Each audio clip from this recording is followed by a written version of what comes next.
మాజీ మంత్రి రాజకీయ సన్యాసం చేశారా? దారుణ ఓటమితో రాజకీయాల నుంచి తప్పుకున్నారా? అవమానకరంగా భావిస్తున్నారా అంటే అవుననే సమాధానం వినిపిస్తోంది. ఆయనే సీనియర్ నేత ధర్మాన ప్రసాదరావు. ఎన్నికల్లో ఒక సామాన్య నేత చేతిలో ఆయన ఓడిపోయారు. ఏకంగా 52,521 ఓట్లతో పరాజయం పాలయ్యారు. దానిని తట్టుకోలేక ప్రజల్లోకి రావడం మానేశారు. కనీసం మీడియా కంట కూడా కనిపించడం లేదు. అటు పార్టీ కార్యక్రమాలకు హాజరు కావడం లేదు. దీంతో ధర్మాన ప్రసాదరావు రాజకీయాలకు దూరమయ్యారు అన్న ప్రచారం శ్రీకాకుళం జిల్లాలో వ్యాపిస్తోంది. ఈ ఎన్నికల్లో శ్రీకాకుళం జిల్లాలో వైసీపీ పూర్తిగా భూస్థాపితమైంది. 10 అసెంబ్లీ స్థానాలకు గాను అన్ని చోట్ల ఆ పార్టీ ఓడిపోయింది.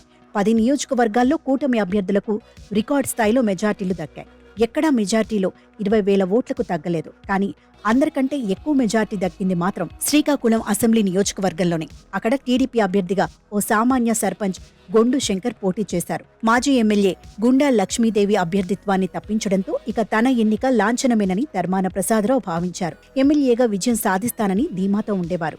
కానీ 1 కాదు 2 కాదు ఏకంగా 52,521 ఓట్లతో శంకర్ ఘన విజయం సాధించారు. దీంతో సీనియర్ నేత ధర్మాన ప్రసాదరావుకు మైండ్ బ్లాక్ అయింది. ఈ తరహా ఓటమిని ఊహించని ఆయన పూర్తిగా అజ్ఞాతంలోకి వెళ్లిపారు. కనీసం ఓటమి తర్వాత ఒక్కసారి కూడా మీడియాతో మాట్లాడలేదు. బాహ్య ప్రపంచానికి రాలేదు. దీంతో ఆయన కఠిన నిర్ణయం దిశగా అడుగులు వేస్తున్నట్లు ప్రచారం జరుగుతోంది. శ్రీకాకుళం జిల్లాలోని పోలాకి మండల అధ్యక్షుడిగా రాజకీయ ప్రస్థానాన్ని ప్రారంభించారు ధర్మాన ప్రసాదరావు. యూత్ కాంగ్రెస్ లో చాలా యాక్టివ్ గా పనిచేశారు. 1989 ఎన్నికల్లో తొలిసారిగా పోటీ చేసి నరసన్నపేట నుంచి గెలుపొందారు. మంత్రి పదవిని సైతం చేజిక్కించుకున్నారు.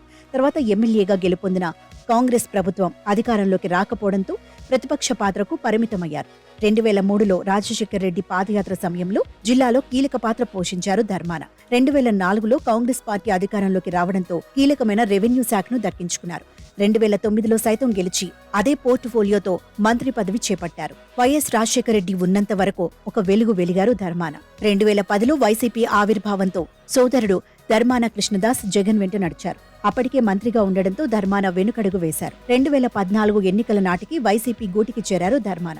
ఆ ఎన్నికల్లో ఓడిపారు. 2019లో మాత్రం తక్కువ మెజార్టీతో గట్టెక్కారు. కానీ జగన్ మంత్రివర్గంలోకి తీసుకోకపోవడంతో అసంతృప్తికి గురయ్యారు. కానీ విస్తరణలో చోటు దక్కడంతో పదవి చేపట్టారు. కానీ కాంగ్రెస్ ప్రభుత్వంలో ఉన్న స్వేచ్ఛ జగన్ వద్ద లభించలేదు. ఇప్పుడు ఎన్నికల్లో ఓటమి చెందేసరికి రాజకీయ సన్యాసం చేసుకోవాలన్న నిర్ణయానికి వచ్చినట్లు తెలుస్తోంది. మరోవైపు ఆయన కోసం కాంగ్రెస్ పార్టీ ప్రయత్నిస్తున్నట్లు సమాచారం. మున్ముందు ధర్మాన ఎలాంటి నిర్ణయం తీసుకున్నా అది సంచలనమే.